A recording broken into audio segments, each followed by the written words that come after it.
Alors, Erev Tov tout le monde, ce soir on termine dans le Teilim 119, on est à la lettre Tav 400, Baruch Hashem, après plus de 22 shiurim, pratiquement 6 mois sur le Teilim 119, on va le terminer, on va dédier ce cours à Be'ezrat Hashem, à la Refoua Shelema de Myriam Bad Rachel, et Ruth Batsara, Betor Shea Chole Amecha Israël, et Leilou Nishmat, Phoebe, Frecha Batzora, Tie Nishmata Tzeruara Betzora Chaim, et aussi ce soir c'est la Nahala de mon oncle, Aharon Ben Fraji, Tie Nishmato, Tzeruara Betzora Chaim, que Kadosh Baruch Hu Ya'ale Nishmatan Began Eden. Alors, David Amelech, Teilim, Taf. Alors d'abord, comme d'habitude, même qu'elle n'est pas là, Madame Koriat, mais on va pas l'oublier, on va en penser à elle. La Ségoula, pourquoi on dit chaque morceau. Alors, il dit le Sfarim, Litnatzel Mikol Davara. Quelqu'un qui veut pas avoir aucun mal, ni financier, ni affectif, ni rien, qui disent ces 8 versets-là, et qui les disent 7 fois. Et ça enlève tout mal, et ça donne la bracha et la réussite dans tout ce que vous allez entreprendre, Be'ezrat Hashem, pour pouvoir y arriver. Alors, David Amelech, il écrit, Tikrav rinati lefanecha, que elle s'approche ma prière devant toi, Hashem, kidvarecha, comme tes paroles, Havineni, fais-moi comprendre. Alors, simplement, ce verset, il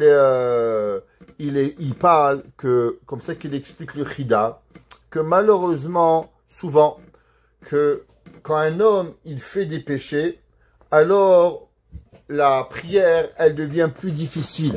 La Gemara dit qu'il y avait un Rav, il s'appelait Rabbi Hanina ben Dosa.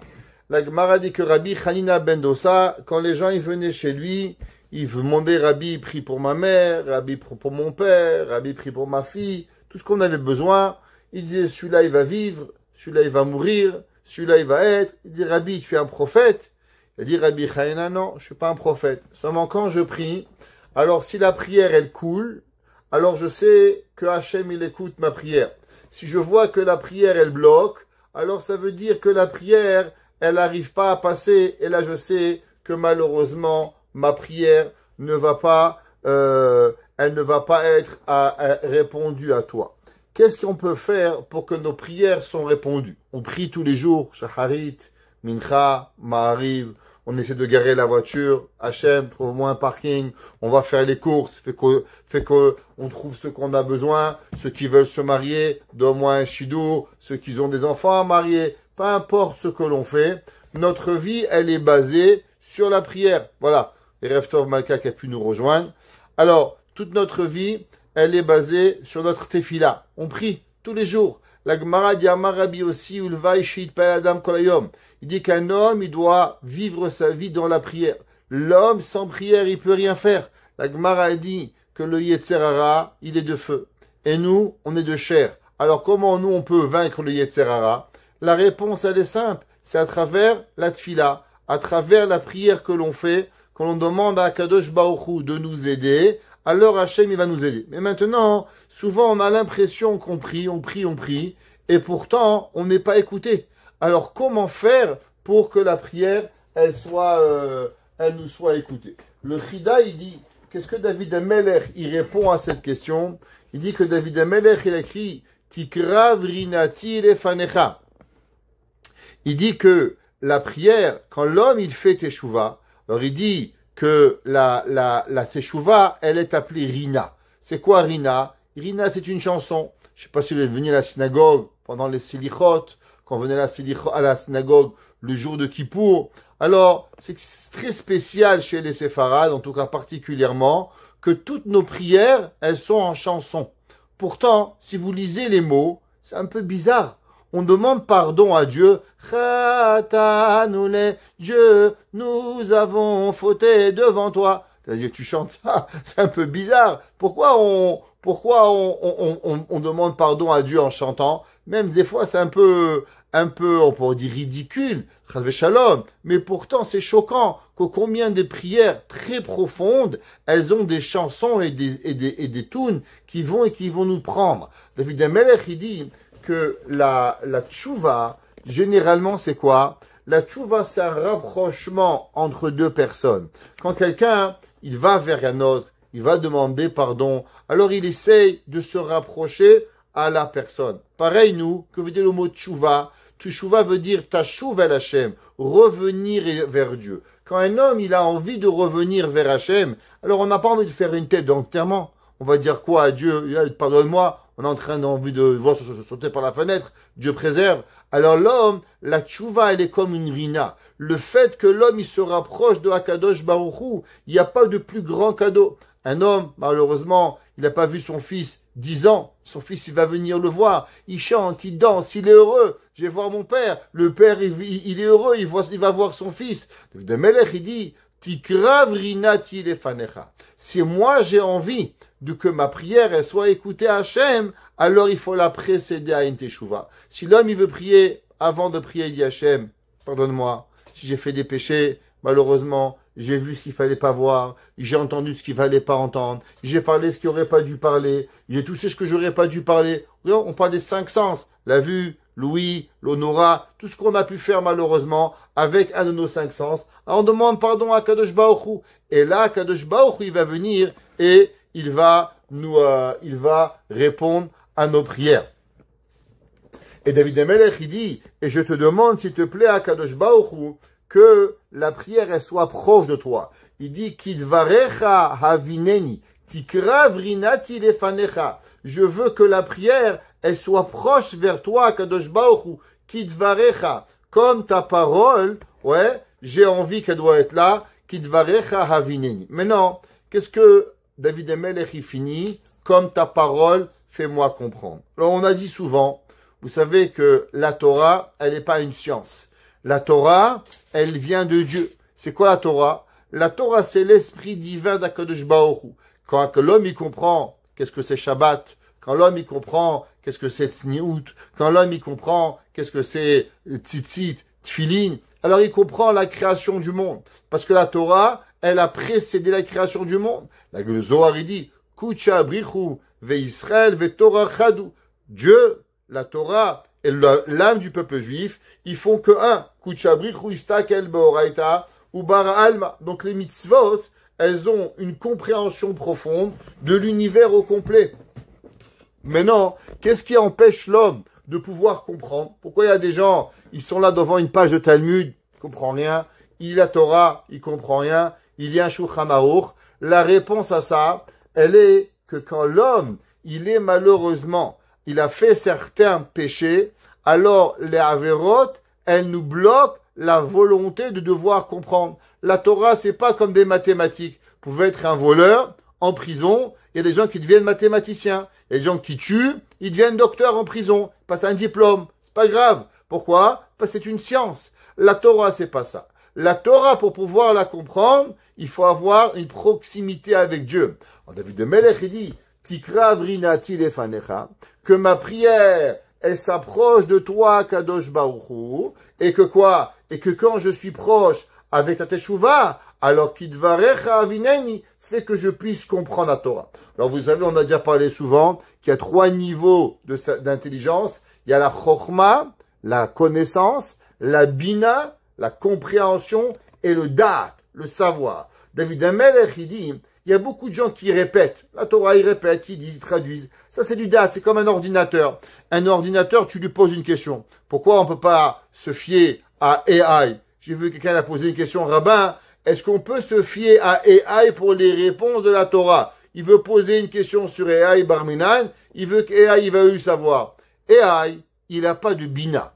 AI, il a de la chokhma. Il y a de l'information, il te ressort l'information. Ça, c'est pas la bina. La bina, c'est comprendre quelque chose en profondeur. Ça, il n'a pas. Il associe des éléments qui n'a pas du tout de compréhension. La Torah, elle a une différente compréhension dans l'homme. Quand l'homme, il fait les mitzvot, quand l'homme il fait la Kadosh Baruch Hu, quand l'homme il est proche de Dieu, alors il a une compréhension encore beaucoup plus profonde. David Amelech dit Tikra vrinati, je veux que ma prière, elle se rapproche de toi, Lefanecha Hashem, alors Kidvarecha avineni, alors je veux avoir cette force de pouvoir non seulement emmagasiner la connaissance, mais même être capable de comprendre en profondeur ce que la Torah, elle puisse venir.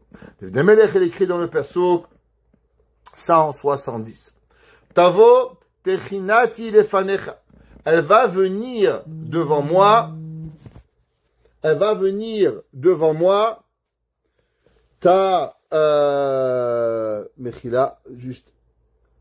Voilà. T'as le téléphone parce qu'on va être dérangé. Tavo techinati lefanecha. Elle va venir devant moi ta supplication. Ouais. Ke imratecha. Comme ce que toi, Kadosh Baruch Hu, tu dis. Alors, qu'est-ce que David Amelech y prie ici? De quoi David Amelech y demande à Dieu d'être sauvé? Alors, on va voir dans le prochain verset, il y a une machloket entre le Radak et Ibn Ezra. Traduction littérale, ça a l'air que David Amelech y parle ici seulement de une délivrance matérielle. David Amelech y dit, Tavo techinati lefanecha, que ma prière, elle vient devant toi, keimratecha, comme ce que toi, Kadosh Baruch Hu, tu as demandé la mitzvah de prier, alors Hatzileni, alors sauve-moi. Sauve-moi de quoi? Matériel ou spirituel? Alors, pour comprendre ça, on doit aller au prochain verset. David Amelech, il écrit dans le prochain verset, Ki tavana sefatai tehila. Alors, qu'est-ce que ça veut dire, ce mot tavana? Il y a plusieurs explications sur la traduction de ce verset. David Amelech, il écrit, Tavana Rashidi, ça veut dire que tu vas parler à Kadosh Baruch Hu, tu vas juste parler à Kadosh Baruch Hu ta prière. Il y en a d'autres qui expliquent qu'est-ce que ça veut dire le mot Tavana. C'est pas seulement parler, mais c'est quand quelqu'un y parle et il reparle avec assiduité. David Amelech il dit Tavana sefatai tehila. Mes lèvres, elles vont répéter et répéter les louanges d'Akadosh Baruch Hu. Les commentateurs, ils terminent et disent, Kitelamedeni chukecha, car tu vas maintenant m'apprendre ta Torah. Alors, le Ibn Ezra et le Radak, ils font mention d'une question.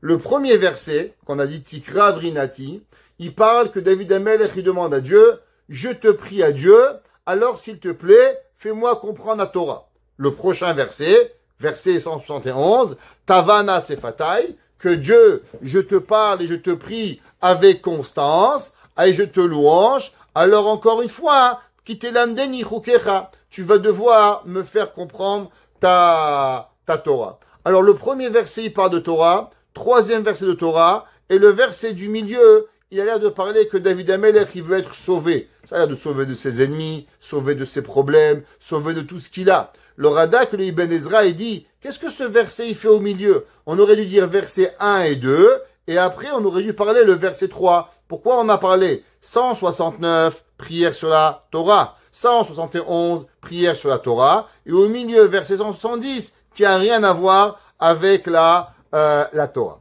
C'est pour ça que le Radak, il dit, de quoi David Amelech, il dit, sauve-moi. Il dit parce que un homme qui aime quelque chose, par exemple, quelqu'un, il aime ses enfants. Il adore ses enfants. Qu'est-ce qu'il veut? Il veut pas être malade. Pourquoi il veut pas être malade? Parce qu'il a envie de s'occuper de ses enfants. Pourquoi il aimerait avoir de l'argent? Pour gâter ses enfants. Pourquoi il aimerait aller en vacances? Pour faire plaisir à ses petits-enfants. Toutes choses qu'il va vouloir faire, alors il a envie de les faire pour faire plaisir à ses enfants. Donc quand il demande à Hachem, par exemple, Dieu, s'il te plaît, fais que je suis pas malade. Qu'est-ce qu'il y a derrière la tête? Comme ça, je suis en pleine forme et je peux m'occuper de mes enfants, de mes petits-enfants, aller les voir en avion, aller les voir où je veux. Pareil, le Radak, il dit que David Amelech, quand il demande à Dieu, sauve-moi, il dit parce que généralement, quand un homme, il a des soucis, quand un homme, il a des difficultés, alors automatiquement, qu'est-ce que ça fait? Ça l'enlève de la possibilité d'étudier. David Amelech, il dit en vérité, c'était juste des soucis, juste des problèmes, donnez-moi. Mais moi, qu'est-ce que j'ai envie? J'ai envie que tu me sauves de toutes ces difficultés. Pourquoi? parce que j'ai envie véritablement de pouvoir étudier. Donc même le verset 170, il demande à David Ameler, ne me rends pas malade, ne me fais aucun problème, comme ça, j'ai envie de pouvoir continuer à étudier. Le Ibn Ezra, il dit non, on peut quand même parler que David Ameler, il parle de problèmes de la vie. Problème payer ses factures, problème maladie, problème des enfants. Il dit pourquoi? Il dit parce qu'un homme qui a des soucis, naturellement, il va pas arriver à pouvoir se concentrer.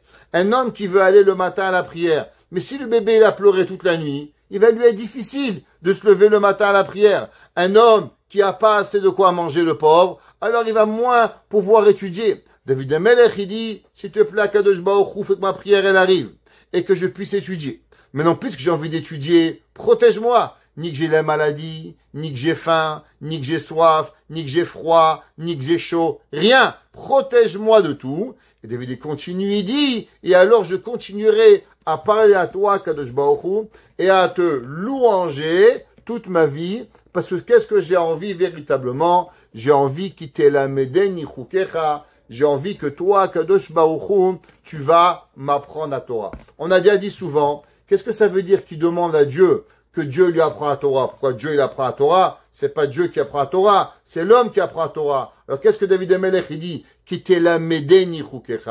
Alors on avait expliqué souvent que l'homme qui a de la sainteté, de l'homme qui a de l'assiduité, de l'homme qui étudie la Torah, pas parce qu'il veut écraser les gens. Il y a des gens, ils lisent la halakha pour savoir quoi dire aux gens à la synagogue. Qu'est-ce que tu fais mal? Qu'est-ce que tu fais? C'est pas ça la Torah. La Torah, c'est pas dent pour dent, œil pour œil. Lui il m'a dit, je lui dis, lui il fait, je lui fais. On devient le policier des gens. Si on soit d'abord le policier de nous-mêmes, après on verra si on va devenir le policier de personne. David Ameler, il dit que moi j'ai envie d'étudier la Torah et que cette Torah, elle soit vraie. Et quand Dieu, il voit que ta Torah, elle est vraie, alors Dieu, il t'enseigne lui-même la Torah. Tu ouvres un livre et tu comprends tout seul des choses que tu sais même pas comment tu les as compris. Pourquoi? Parce que Akadosh Baruch Hu lui-même, il vous donne une compréhension profonde de la Torah que d'autres rabbins ont pu dire, ou même que d'autres rabbins n'ont pas pu dire, à cause que c'est Akadosh Baruch Hu lui-même qui vous ouvre les canaux de la compréhension de la Torah. Ta'an leshoni imratecha. Alors, que veut dire le mot ta'an?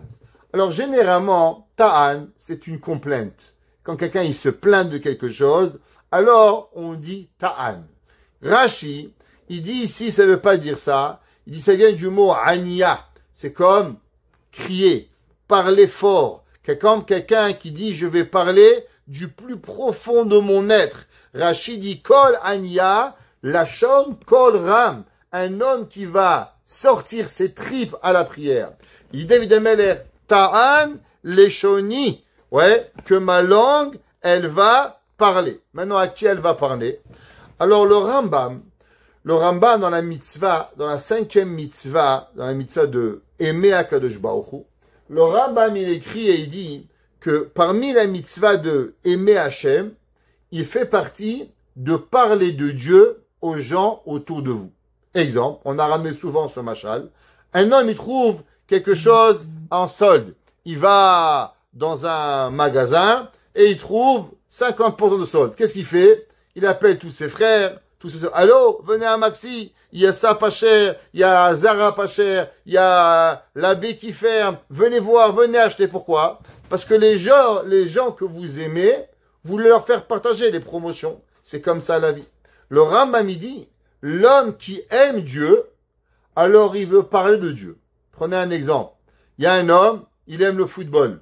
Qu'est-ce qu'il fait? Chaque conversation, l'OM, Paris Saint-Germain, Lyon, Auxerre, qui a gagné la Coupe d'Europe. Moi, ça m'intéresse pas tellement, la vérité, que tu me parles de ballon. Encore, le football un petit peu. Les gens, ils aiment le rugby. Je comprends pas qu'est-ce qu'on aime, ou le hockey. Ils arrêtent pas de parler pendant tout l'hiver, et le Canadien, et le si. Mais moi, ça m'intéresse pas. Mais pourtant, eux, ils aiment tellement le hockey, ils arrêtent pas de nous saouler avec le hockey. Tu allumes la radio le matin, ouais, le Canadien. Tu veux écouter l'information le soir, ouais, le Canadien. Yallah, khalas, arrête de me saouler. La réponse, ce que tu aimes, tu veux partager. Tu veux savoir c'est quoi le pouls d'un peuple? Écoute, qu'est-ce qu'ils vont écouter? Le sport, les Québécois, le hockey, les Marseillais, l'OM. Ça marche comme ça. Ça arrive. Ok, les Américains, le baseball. Faut pas jouer 5 heures avec la bière et le hot dog. Baruch Hashem. Et ils sont très contents. Alors, David Amelech, il dit, Ta'an Leshoni. Tu sais, moi, Hashem, quand quelque chose, je l'aime, je le partage avec les autres. David Amelech, il dit, moi, je garde pas pour moi la Torah, l'amour de Dieu, l'amour des mitzvot. Alors, je le parle aux autres. Comme le Rambam, il a écrit, il a dit, la preuve qu'un homme, il aime Dieu, c'est quand il partage la parole de Dieu avec quelqu'un. Un homme qui garde sa Torah pour lui-même, c'est qu'il aime pas Hachem. Un homme qui aime Dieu, alors il va voir son ami. Tu sais, j'étais à un cours incroyable. J'écoutais Rabbin Citruc, j'écoutais tel Rav, magnifique. On partage quelque chose. On partage une question. Moi, je dis toujours à mes élèves à la yeshiva, comment vous arrivez à être assis sur une chaise pendant 8 heures par jour et pas venir me dire quelque chose que vous avez. Moi, je vous partage avec vous un hidouche, quelque chose de nouveau. Je viens voir celui-là, je pose une question. Pourquoi? Parce que j'aime. Alors, je partage. Mais vous assis sur une chaise, des morts vivants. Pourquoi? Parce que même que vous aimez étudier, mais c'est pas quelque chose avec qui vous avez. Alors un jour, elle me dit, mais Rabbi, nous on n'est pas comme ça. Je dis, ok. Quelques mois plus tard, je me rappelle, ils avaient organisé une sortie. Et là, je les vois tous parler, un avec l'autre, où on va, quelle voiture on loue, qu'est-ce qu'on fait? Je dis, vous avez vu? Ah, maintenant pour la sortie, vous savez converser, vous savez partager. Ça prouve que quelque part, l'amour de la Torah, il n'est pas au même niveau que vos sorties. Parce que si vous aimez la Torah, alors pareil, vous voudriez la partager avec un. Le Rav Shach, il a dit un jour que un docteur, quand il vient voir un malade, c'est quoi la première question qu'il demande? Quand est-ce que le malade, il a mangé pour la dernière fois? Si on lui dit, vous savez, il a mangé ça il y a 1 heure, ça va, le docteur, il n'est pas très inquiet. Baruch Hashem, si tu as mangé, ça veut dire que tu vas bien. Vous savez, monsieur, il n'a pas mangé depuis 3 jours. Oui, c'est grave. Quelqu'un qui a même pas la force pour manger ou pour boire, alors ça veut dire que le patient est très malade. Alors un jour, le Rav Shach, il est allé dans une ville, il a rencontré un Rav. Et le Rav, il lui a demandé, nous, alors qu'est-ce que vous étudiez? Et le Rav, il lui a répondu. Alors le Rav Shach, il a parlé, il est parti. Vous me demandez pas, Rabbi, comment elle va la ville, comment ça va, comment je gère. Il dit, regarde, de la même façon que le docteur, il demande au patient, qu'est-ce que vous avez mangé? Et si le patient, il dit qu'il a mangé, ça fait 1 heure, c'est qu'il n'est pas vraiment malade. Il dit, pareil, je t'ai parlé, je t'ai demandé, qu'est-ce que tu étudiais? Tout de suite, tu m'as dit que tu avais le temps d'étudier, qu'est-ce que tu avais répondu? Ça veut dire que la ville, elle va bien. Il n'y a pas trop de disputes, il n'y a pas de problème de cache-route, il n'y a pas de problème de divorce. La preuve, c'est que tu as encore le temps d'étudier. Parce que si tu avais trop de problèmes, alors tu étudierais plus la Torah. Du fait que tu arrives encore à étudier, ça veut dire que la ville, elle va bien, il n'y a pas encore assez de problèmes. David Amelech, il dit, Ta'al Leshoni Imratecha. Ma langue, elle parle de toi, Kadosh Baruch Hu, à chaque moment. Kol mitzvotecha tzedek. À cause que chacune de tes mitzvot, elle est juste, alors non seulement je le pense à moi-même et je le partage avec les autres, la volonté. Je voudrais juste ouvrir une parenthèse sur ça. Quelque chose que je répète souvent à beaucoup de parents, mais il faut mettre un accent et je pense c'est très important. Souvent quand il arrive les fêtes, quand il arrive le Shabbat, quand il arrive les mitzvot, alors bien sûr à la maison c'est difficile, on cuisine beaucoup, on nettoie beaucoup, et des fois quand on a 2 jours de Shabbat, 1 jour, 2 jours de fête, 3 jours de mi-fête, on recommence. Les enfants ils nous entendent beaucoup râler. Les gens, ah, c'est difficile, la cuisine, le ci, le là. Et les enfants, ils sont petits. Et qu'est-ce qu'ils entendent Shabbat? Shabbat, c'est difficile. Shabbat, c'est compliqué. Shabbat, c'est fatigant. Shabbat ci, Shabbat là, ou Pessah, ou Shavuot, ou Sukkot. Quand est-ce que les enfants, ils entendent? Waouh! Qu'est-ce que c'est beau Shabbat? Qu'est-ce que c'est beau Pessah? Qu'est-ce que c'est beau Sukkot? Quand est-ce que quelqu'un, les parents, ils viennent à la maison et ils parlent de la beauté de la Torah. Il parle de la beauté de la matzah. Il parle de la beauté du loulav. Il parle de la beauté de Même, vous dites, on met une kippa, on met un chapeau, on met un foulard, on sort dehors. Ah, il fait chaud. Ah, la perruque, ça chauffe. Ah, le foulard, ça chauffe. Les enfants, qu'est-ce qu'ils vont vous dire? Ben, c'est difficile, enlève-la, maman. Quand est-ce qu'on leur dit, waouh, c'est chaud, mais qu'est-ce que je suis fier de ma kippa? Qu'est-ce que je suis fier de mes tzitzit? Qu'est-ce que je suis fier d'être comme ça? Je me rappelle, un jour, dans une ville, je dirais pas, pour la nommer, et j'étais en chapeau, bien sûr, en veste, et il y avait deux filles complètement pas habillées, et elles me traitent de sale juif. Alors, je me retourne, et je lui dis, regardez, entre vous et moi, qui c'est qui a l'air plus humain? Vous, la façon que vous avez pratiquement rien sur votre corps, ou bien un homme qui a encore une dignité humaine et qui est encore habillé durant l'été avec une chemise, une veste et un pantalon et des chaussures. Alors avant de parler de sale, regardez qui c'est qui est plus humain et qui c'est qui est plus animal. Et bien, si vous avez compris, elles se sont sauvées en courant pour pouvoir partir. Quand je suis rentré à la maison, je l'ai dit à mes enfants. Et mes enfants, ils disent, waouh, papa, quelle excuse incroyable. J'avais jamais pensé que c'est vrai que c'est les chiens qui sont déshabillés. Les chiens, ils sont nus. Les chats, ils sont nus. Les oiseaux, ils sont nus. Nous, on est habillés. Alors quand Hachem, il nous demande d'être sniout, d'être habillé, c'est qu'Hachem, il veut qu'on soit toujours humain à n'importe quel moment de la vie. C'est pour ça qu'Hachem, il nous donne la loi de la sniout. Hachem, il nous donne les lois. Bien sûr, on n'est pas comme certains qui disaient aux gens, aux femmes de s'habiller, que eux, ils marchent en culotte. Nous, on est autant les hommes que les femmes, une veste, une cravate, une kippa, un chapeau, on marche dans la rue, chaud, froid, taïd katan, il n'y a pas de différence. Nous, on est humains. David Amelech, il dit, il faut parler. Et encore plus avec nos enfants, encore plus aujourd'hui où les médias sociaux, ils sont dans la vie de nos enfants, jour et nuit, ou bien que ce soit le AI, que ce soit toute l'information qui va essayer de nuire en principe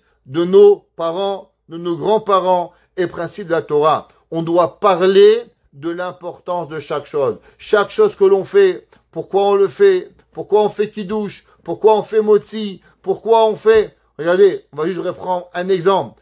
Tout le monde sait qu'il y a 613 mitzvot, et pourtant à chaque cours où je vais, je demande pourquoi 613 mitzvot, d'où vous savez, personne ne sait. Ça veut dire que tout le monde dit quelque chose, et personne n'y va le savoir qu'est-ce que l'on fait. Pourquoi? Parce que les gens ne se parlent pas. David Amelech, il dit, Ta'an leshoni imratecha, ki kol mitzvatecha tzedek. Tu sais, moi, je parle et je reparle, et je partage ton amour de la Torah, à cause que la Torah, elle est émette. David Amelech, il continue. Pasuk 173, fermons la parenthèse. Tehi yadecha le'ozreni.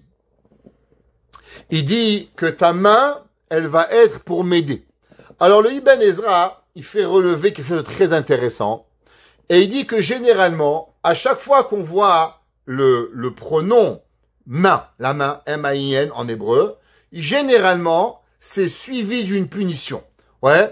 Par exemple, parce que Dieu dit, Yatsa bi yad Hashem, elle est allée avec moi, elle est sortie de moi, la main de Dieu. On voit dans les Makot, Ki yad Hashem haya bemiknecha, que la main de Dieu était dans le petit bétail. Généralement, chaque fois que vous voyez le mot yad, ça a à voir avec quoi? Ça a à voir avec Akadosh Baruch Hu, il a puni.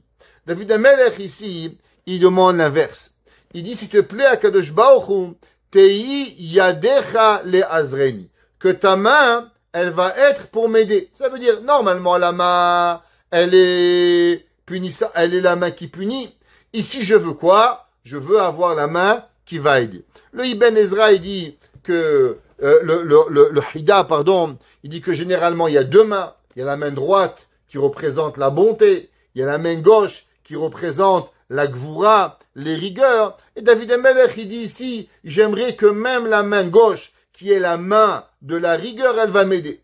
Seulement, maintenant nous, comment on peut savoir quand est-ce qu'on emploie le mot main, yad, qui est pour punir, et quand est-ce qu'on va savoir que quand on emploie le mot main, alors ça provient de la main qui va aider et pas la main qui va nous punir. Alors le Ibn Ezra, il dit, la façon que la Torah elle est faite, c'est comme ça. Quand on voit le mot yad, et on va regarder le prochain mot. Est-ce que le prochain mot, il commence avec un bet, ou le prochain mot, il va commencer avec un lamed? Il dit quand, vous voyez le mot yad, et le prochain mot de yad, il va commencer avec un bet, ça veut dire que là, on parle d'une punition. Par exemple, yad Hashem haya bemiknecha. La main de Dieu a été B, dans. Dans, ça veut dire quoi? La punition qui va arriver. Quand, par exemple, ici, Tehi yadecha le auzreni. Ici, c'est pas un bête, c'est quelle lettre? C'est un lamed. Il dit, quand la lettre, elle va précéder, ça va être le lamed. Ça veut dire que la main, elle n'est pas pour punir, elle n'est pas pour frapper, mais elle est faite pour aider. C'est pour ça, comme ça qu'on va trouver dans la Torah, à chaque fois que quand c'est un bête, c'est une punition, et quand elle est suivie d'un lamed, alors le lamed, il vient nous dire qu'elle est faite pour pouvoir aider la personne. David HaMelech, il dit, Ki pikudecha bacharti. Parce que tes lois, je les ai choisies. Qu'est-ce que ça veut dire? Ça veut dire que, on a parlé souvent, et là on le retrouve encore une fois, il y a deux façons de vivre son judaïsme. Il y a des gens que le judaïsme, c'est lourd, c'est difficile, ça râle, et ils disent, malheureusement, je suis juif, qu'est-ce que je peux faire? On raconte une fois une histoire qu'il y avait un rave en classe, il a parlé de la conversion. Alors, il a demandé, les enfants, ils lui ont demandé, Rabbi, comment on peut convertir un enfant? Par exemple, papa, maman et un petit garçon, ils se convertissent. Alors, il a demandé à un élève, Rabbi, comment on peut convertir un enfant? D'après la Torah, il n'a pas de conscience. Donc le père, il choisit de devenir juif, Mabrouk Alik. La mère, elle choisit de se convertir. Shkayer, elle est ashkenaz, il est marocain. Un chidour, top. L'enfant, il a 4-5 ans. Il n'a pas de conscience. Comment on peut le convertir? Alors le Rav, il a dit, tu as raison. C'est pour ça que quand un enfant, il grandit, alors il peut décider à la bar mitzvah, est-ce qu'il veut garder la Torah ou il veut pas? S'il veut garder la Torah, alors, Baruch Hashem, et s'il dit, quand il grandit, je veux pas la Torah, il peut quitter le chemin de la Torah et il est plus juif. Le jour de sa bar mitzvah, on lui demande qu'est-ce qu'il veut, à droite ou à gauche. Il y a un enfant qui a demandé une question au Rabbi, et dit, Rabbi, pourquoi on ne demande pas ça à tous les bar mitzvah? Pourquoi c'est seulement les convertis qui ont le choix de partir? Pourquoi le jour de la bar mitzvah, on ne choisit pas tous les enfants? Est-ce que tu veux servir Hachem? Tu veux être juif? Ou tu veux être rien? Soit choisir qu'est-ce que tu veux. Alors il y a un autre enfant qui a répondu. Il dit parce que si on devait choisir, il n'y aurait pas un juif qui resterait juif. Tout le monde y sortirait. Le rabbi, il a été profondément choqué de cette réponse. Il ne savait pas quoi dire. Et il a demandé au Rav Chaim Kanievski. Il est parti, il lui a dit, Rabbi, vous imaginez qu'est-ce que l'enfant, il a dit? L'enfant, il a dit, naturellement, que si on devrait demander aux petits-enfants juifs de choisir, ils ne choisiraient pas le judaïsme. Alors le Rav Chaim, il a dit, le problème, il n'est pas l'enfant. Le problème, c'est que quelque part, dans la Torah, on lui a fait comprendre toute sa vie que la Torah, elle est forcée. Papa, pourquoi on ne peut pas manger du cochon? Parce que Dieu t'a dit. Pourquoi? Parce que toute sa vie, on lui a donné une éducation forcée. À la place d'élever. Tu sais, mon fils, nous, on mange des aliments qui sont élevés. Regarde, plus la personne, elle est digne, et plus il y a des choses que tu manges pas. Regarde le serpent, il mange tout. Regarde la vache, elle mange certains aliments. Plus dans l'échelle de la société, tu vas t'élever, et plus tu vas pas manger. Est-ce qu'un homme, tu lui donnes du gazon à manger? Non, faut que tu prends, faut que tu cuisines. Plus tu vas t'élever, et plus tu vas devoir manger certains aliments. Je me rappelle quand j'étais jeune, je n'avais pas compris. Il y avait eu un scandale en France. Il y avait un milliardaire américain qui était venu dans le plus grand restaurant de Paris. Il avait commandé le plat du cuisinier Michelin 3 étoiles. Il lui avait préparé, je sais pas quoi, un plat à 15 000 $. Et l'Américain, il lui demande, est-ce que vous avez du coca? Et là, le chef, du coca? Mais vous avez tué ma cuisine. On boit du coca avec mon manger. Mais il faut boire du vin, il faut boire un pinot, il faut boire un bordeaux. Qu'est-ce que vous buvez du coca? Et moi, j'étais petit, j'ai mon père. Mais il a raison. Pourquoi il ne boit pas du coca? Je comprenais même pas l'histoire. Ça a fait un scandale en France. Mais la réponse, elle est, si un gars, il veut manger du coca, qui va manger un burger, qu'est-ce que tu vas manger dans un restaurant à 15 000 $ le plat? Quand tu veux manger un restaurant à 15 000 $, pas seulement ce que tu manges, ce que tu sens, comment tu t'habilles, comment tu vas boire, pour pouvoir goûter au plus profond de ton plat, il faut que tu boives la chose qui va t'élever le goût, pas qui va t'enlever le goût, plein de sucre et de sel et des bulles. Il n'y a aucun sens. Pareil, l'homme, la mitzvah, elle n'est pas pour nous écraser. La mitzvah, elle n'est pas pour nous forcer. La mitzvah, elle est pour nous élever, comme on doit être. Nous, on met une kippa sur la tête, parce qu'on doit se rappeler que Akadosh Baruch Hu Boré Olam, où est-ce qu'on va, il est au-dessus de nos têtes. Pourquoi on a des tétites? Pour se rappeler, Dieu il est à droite, Dieu il est à gauche, Dieu il est à gauche, et Dieu il est à droite, dans les 4 points cardinaux, à l'est, au sud, au nord, à l'ouest, où on va, on a Akadosh Baruch Hu avec nous. On est là, on est entouré de mitzvah au moment où on va dans la vie. David Amelech, il dit, Tehi yadecha le'azreni. Tu sais, si l'homme, il a envie que Dieu, il va l'aider. Que la main de Dieu, elle va jamais le punir. La main d'Hachem, elle va t'aider à chaque moment de ta vie. Qu'est-ce que tu fais? Ki pikudecha bacharti. Comment tu vis ton judaïsme? Est-ce que ton judaïsme, tu le vis comme mesquine? Ah, j'aurais bien aimé être japonais, mais je suis juif, qu'est-ce que tu veux que je fasse? Ou bien, non, tu arrives. Et un jour, un gars, il a dit, d'où vous saviez que Adam et Chava, ils n'étaient pas asiatiques? Il lui dit, parce que quand le serpent, il est venu, à la place d'écouter, il aurait mangé. Ok? Alors,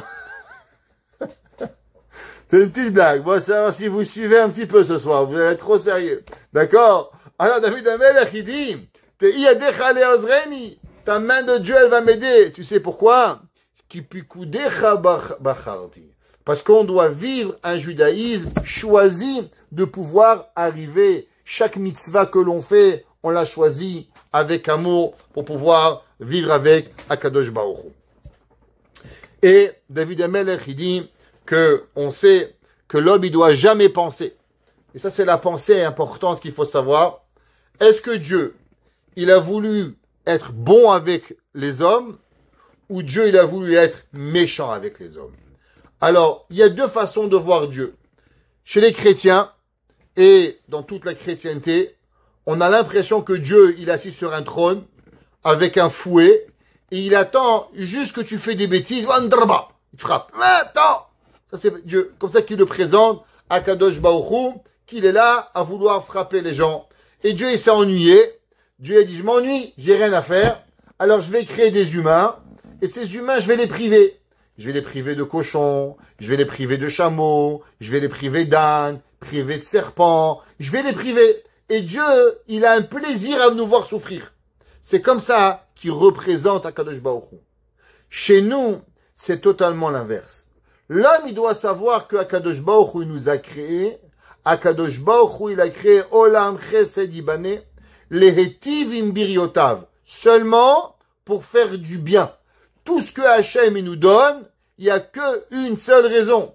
Dieu, si c'était pour nous faire du mal, il ne serait pas fatigué à créer un corps, à créer une âme, à nous donner de l'oxygène, à nous nourrir, à s'occuper de nous tous les jours, qu'on entend, qu'on voit, qu'on bouge, qu'on marche. Tout ça, Hachem, il n'a pas besoin. Si Hachem, il se fatigue tellement pour faire qu'un homme et que le corps, il est parfait, comme on dit tous les jours, Baruch ata Hachem, Rofé kol basar, il guérit tout le monde, ou mafli la asod, et il a créé un corps avec tellement extraordinaire, c'est qu'il faut savoir que chaque mitzvah, elle est émette.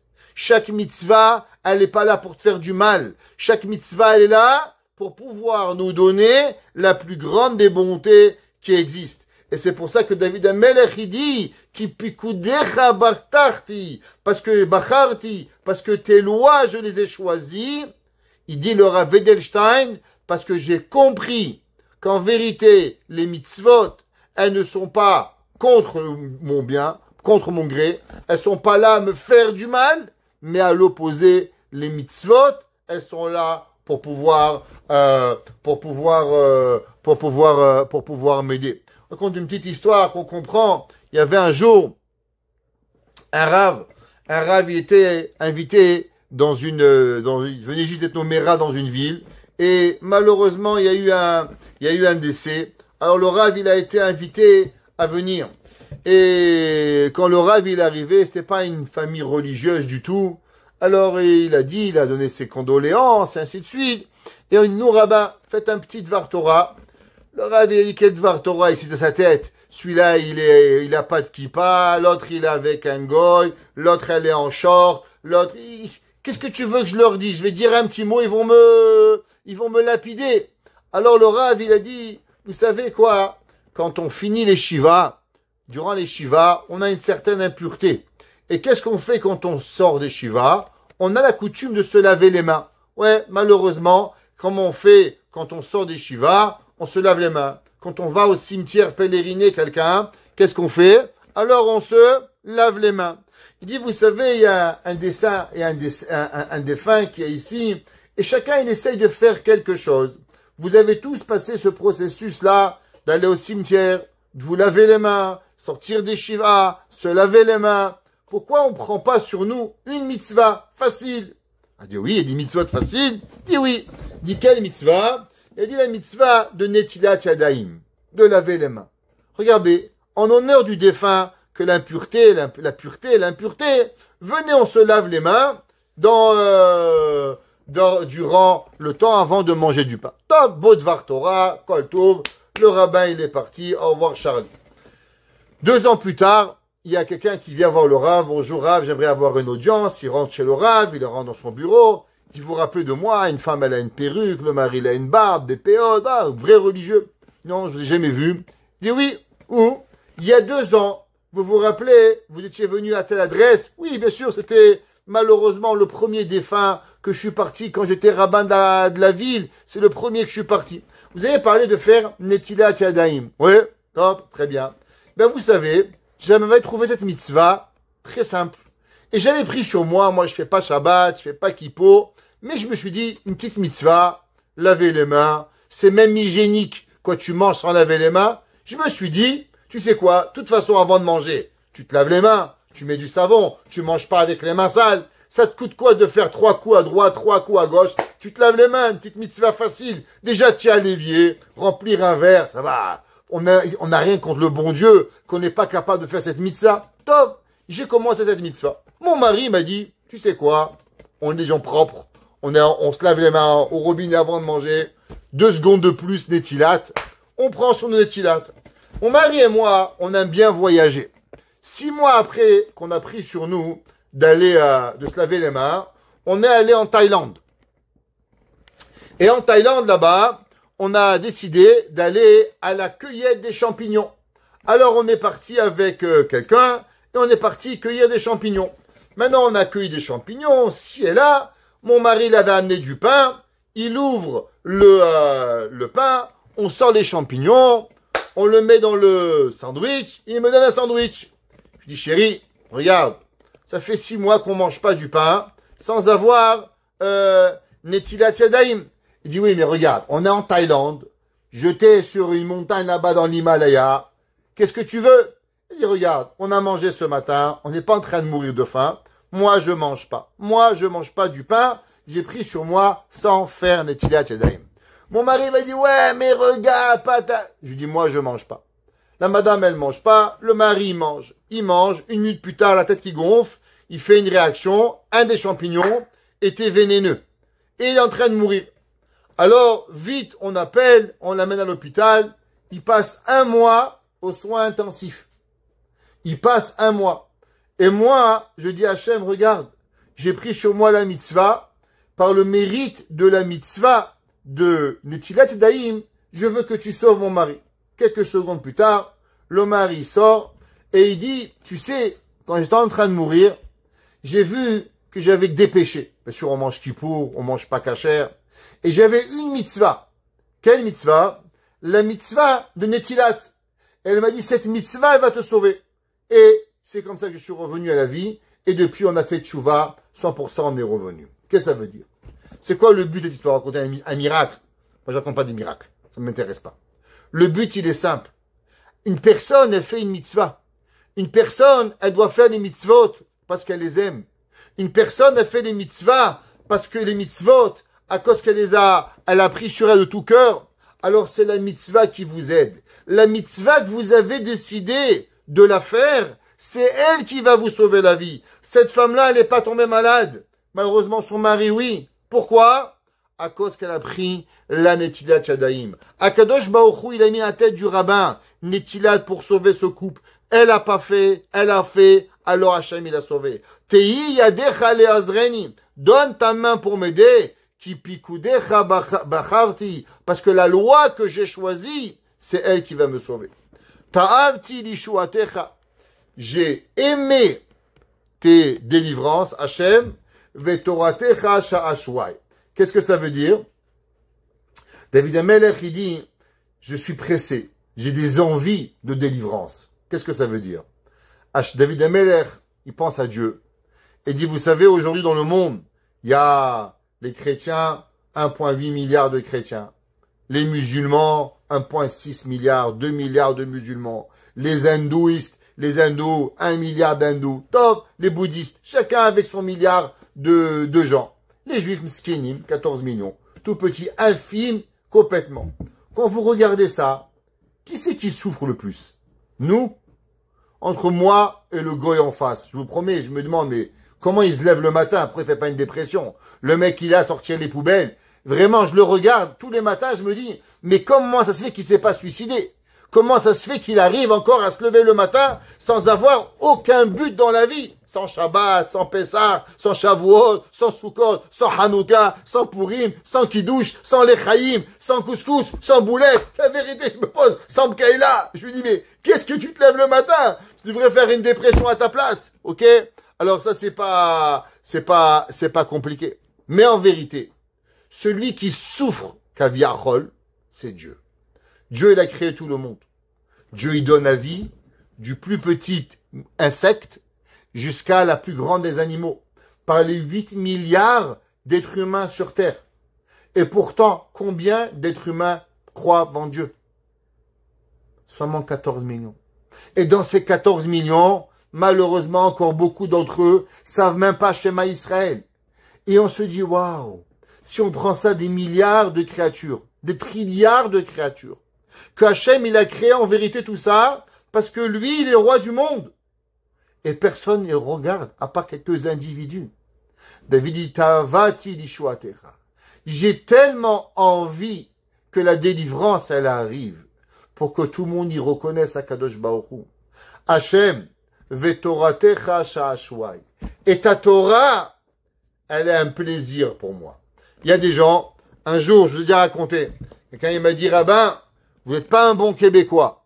Je dis, pourquoi je suis pas un bon Québécois? Je vole pas, je tue pas, je paye les taxes, je paye mes PV, plus que vous. J'ai 2 voitures, vous avez 0 voiture. Donc moi, je reçois le double de PV que vous, parce que vous n'en avez pas. Alors pourquoi je suis pas un bon Québécois?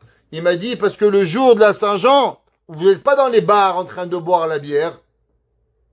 La Saint-Jean, faut aller dehors, dans les parcs et boire la bière. Vous buvez pas la bière avec nous. Pas un bon Québécois. Je lui ai dit, vous savez, qu'est-ce que c'est la Saint-Jean? La Saint-Jean, c'est le jour où on peut faire ce qu'on a envie. C'est un jour où le gouvernement nous donne de faire ce qu'on aime. Alors vous, monsieur, vous aimez la bière, une Labatt, vous aimez une Heineken, vous aimez je sais pas quelle bière, alors vous en buvez 8, 10, 12, le maximum de bière vous buvez, parce que c'est ça votre plaisir. Je dis, moi, le jour où je suis en vacances, je prends mon livre, et je vais étudier le maximum de pages de Talmud. Ma femme, elle travaille pas.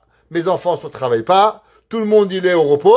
Et maintenant, moi, j'ai aucun souci. Alors, je m'enferme dans une chambre et j'apprends à la place de boire 8 bières là-bas. J'apprends 8 pages de Gemara. À la place d'étudier pendant 4 heures, j'étudie pendant 8 heures. Vous buvez tous les jours une bière. Vous en buvez 12. Moi, d'habitude, j'étudie une page. Là, j'étudie 12 pages de Talmud.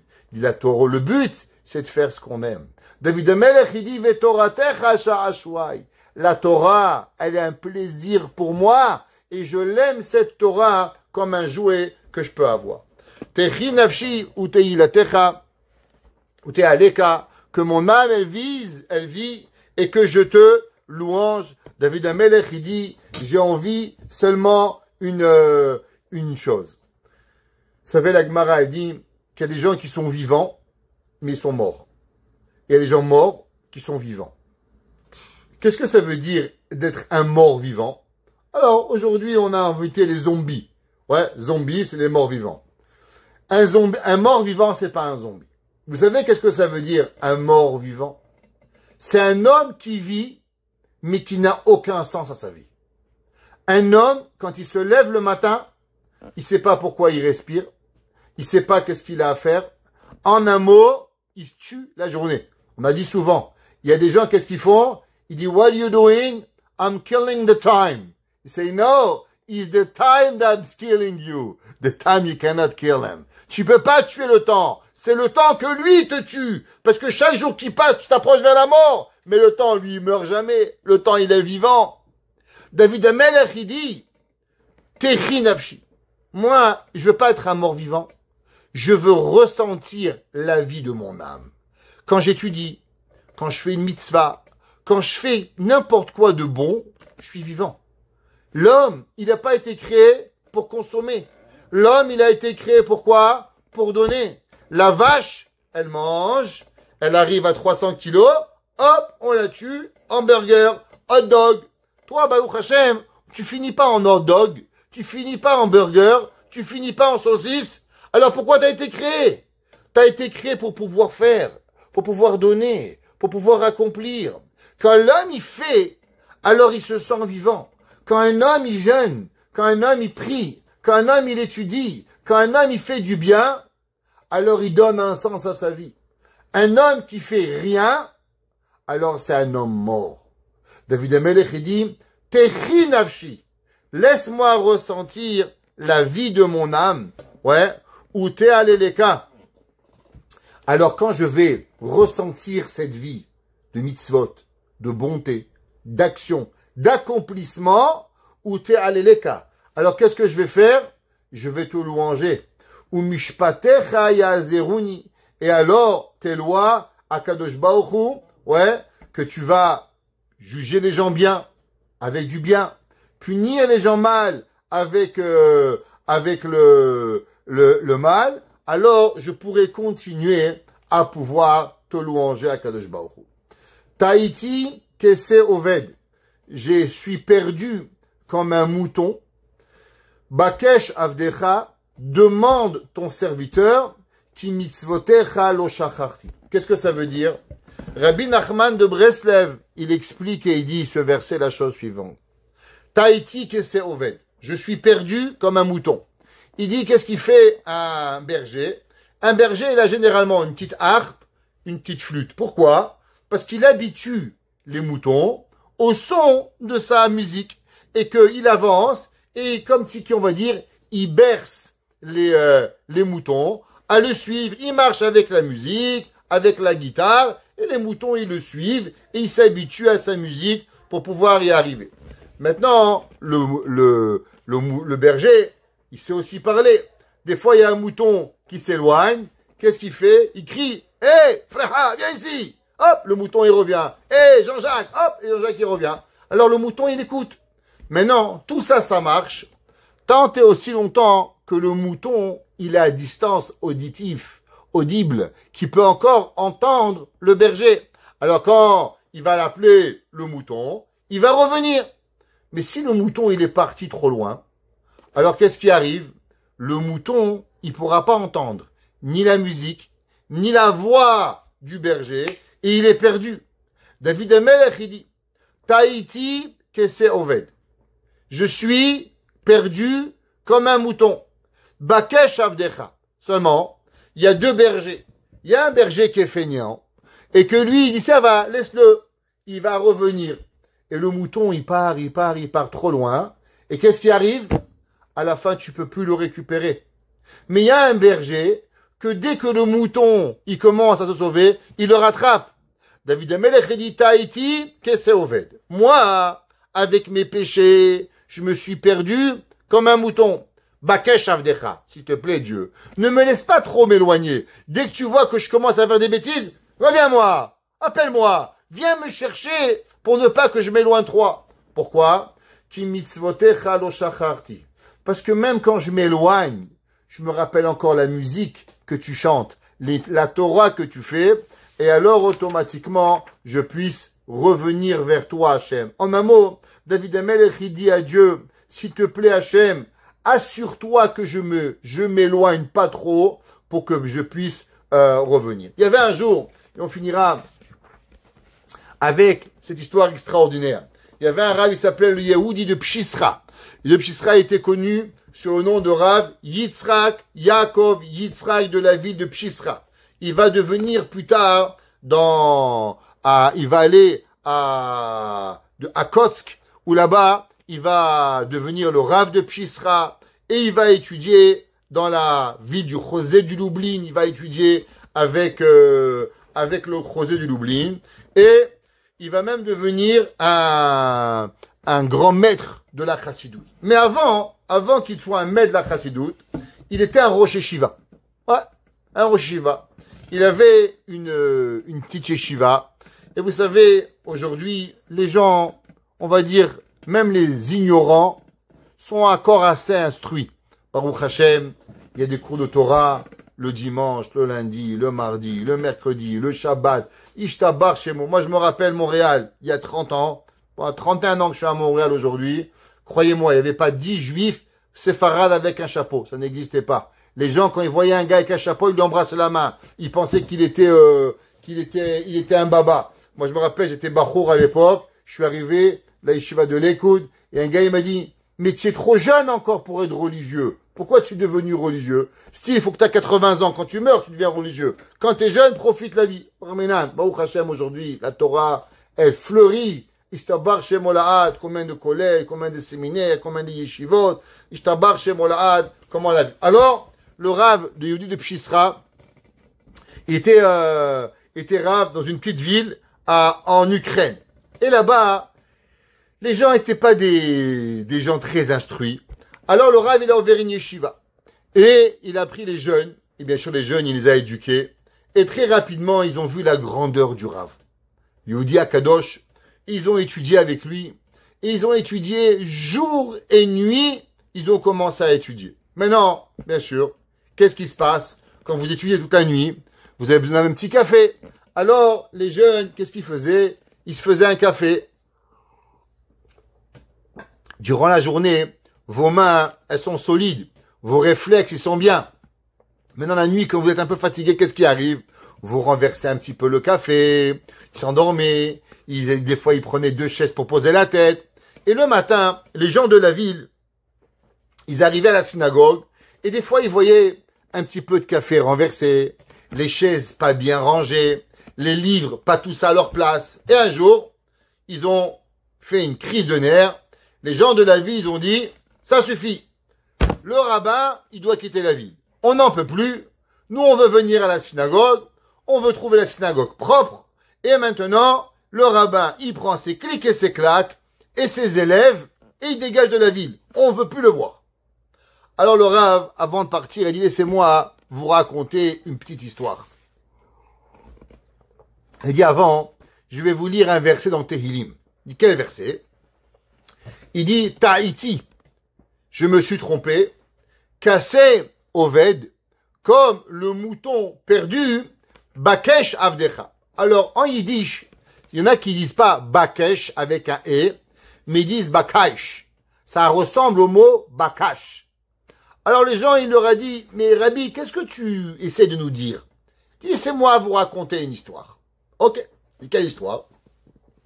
Il y avait un jour, dans le monde, une famine. Et tous les animaux de la jungle, de la forêt, ils avaient faim. Qu'est-ce qui se passe? Dieu, il n'amène pas la pluie. Il y a la famine. Il n'y a pas de quoi manger. On va tous mourir. Alors, ils sont partis voir le roi de la jungle. Ils sont partis voir qui? Le lion. Le lion, ils ont dit, regarde, lion. Qu'est-ce qui se passe? Il y a une famine. Il faut faire quelque chose. Le lion a dit, regardez, Béhémet, s'il y a une famine, c'est que Hachem, il est fâché avec nous. Si Hachem, il est fâché avec nous, alors il faut faire teshuva. Comment on fait teshuva? Rassembler tous les animaux de la jungle, tous les animaux de la forêt. Et ensemble, on va discuter le problème. Donc, tous les animaux sont venus. Et là, le lion, il dit, regardez, sûrement, il y a un de nous qui a fait une avéra.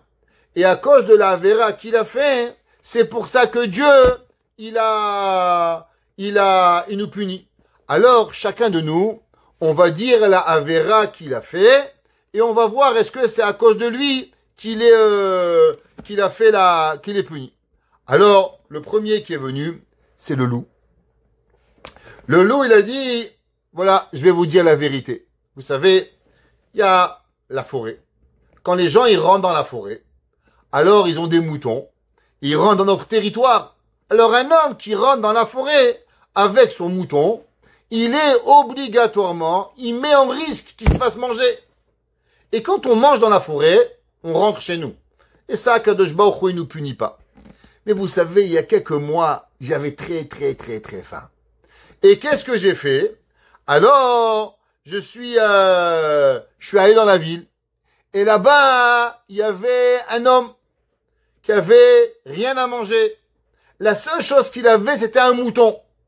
Et maintenant, moi, qu'est-ce que j'ai fait? Je suis rentré la nuit et je lui ai piqué le mouton.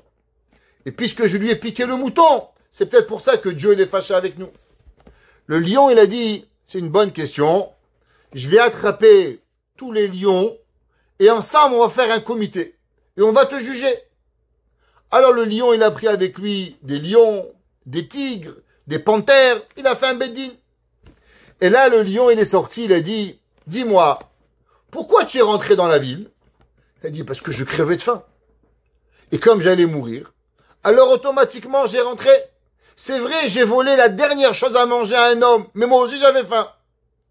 Le lion, il lui a dit, tu sais quoi? Si tu avais très faim et on est en temps de famine, t'as le droit d'aller manger. C'est pas grave, c'est pas ça le péché.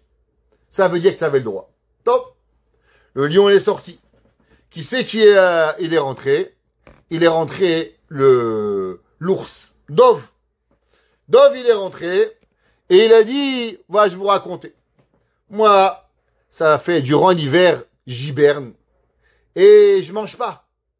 Et donc, durant l'été, il faut que je mange beaucoup pour compenser mes besoins de l'hiver. Et ça fait des semaines et des semaines que j'ai très faim. Et mon ventre, il faisait grouille. Et je connaissais qu'au bout de la ville, il y avait une veuve. Que cette veuve-là, elle avait des enfants. Et que, avec sa brebis, qu'est-ce qu'elle faisait? Elle trait la brebis, elle vend le lait, elle mange du lait, elle gagne de l'argent, et avec ça, elle nourrit ses 8 enfants. Mais maintenant, moi, j'ai trop faim. Qu'est-ce que j'ai fait? Je suis allé, j'ai mangé la brebis. Alors il dit, peut-être c'est ça le verra que Dieu, il a contre moi. Le lion, il rentre, et il dit, dis-moi, s'il n'y avait pas la famine, tu serais rentré dans la ville? Il dit, pas du tout. On n'est pas des voleurs. Un ours, je suis pas un voleur. Un ours, il attaque dans la forêt. Un ours, il attaque pas dans la maison. Mais il y avait la famine. Du fait qu'il y avait la famine, alors j'ai attaqué la maison. Le bedding, il s'arrête et il tranche et il dit, très bien, ours, tu es libre.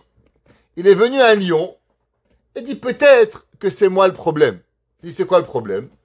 Il dit, regarde, moi je suis un lion, une brebis c'est un cure-dent. Ça me suffit pas une brebis. Moi je suis un lion. Alors moi, j'avais très faim. Et je savais que là-bas, il y avait un homme, qu'il avait un veau. Il attendait ce veau pour pouvoir le vendre et nourrir sa famille. Et moi, qu'est-ce que j'ai fait? J'avais trop faim. Je suis rentré dans le réfectoire là-bas et j'ai mangé le veau. Alors, le lion, il lui a dit, Arié, dis-moi, si tu avais pas faim, tu serais rentré dans l'étable? Jamais de la vie. Un lion, il rentre pas dans une étable. Un lion, il attaque dans la forêt, pas dans l'étable. Alors le bédine, il s'arrête et il dit, exempté. D'un coup, il vient une petite brebis. Une petite brebis, elle arrive, et elle dit, peut-être que c'est moi qui a fait une erreur. Il dit, qu'est-ce que tu as fait comme erreur? Elle dit, bien voilà, moi j'avais très très très faim aussi. Et il y avait un homme qui l'a attrapé de la paille. Et il a mis plein de paille sur son âne. Et il y avait de la paille qui sortait un petit peu de l'âne. Et comme moi j'avais très faim, alors j'ai couru derrière l'âne, et j'ai mangé un petit peu de droite et de gauche la paille qui était sur l'âne. Ah, le lion, il a dit, aïe, aïe, aïe, aïe, aïe, aïe, aïe, ça c'est la Avéra, pourquoi Dieu il est fâché? Alors il a dit, maintenant, punition, chaque animal de la forêt va te donner un coup de bâton. Alors le mouton, il est passé, et chacun qui lui est venu, ils l'ont frappé, il a frappé, il a frappé. Et il dit, vous comprenez bien, Skena, l'ours, il a volé. Le lion, il a volé. Le zèbre, il a volé. Ça, c'est pas grave.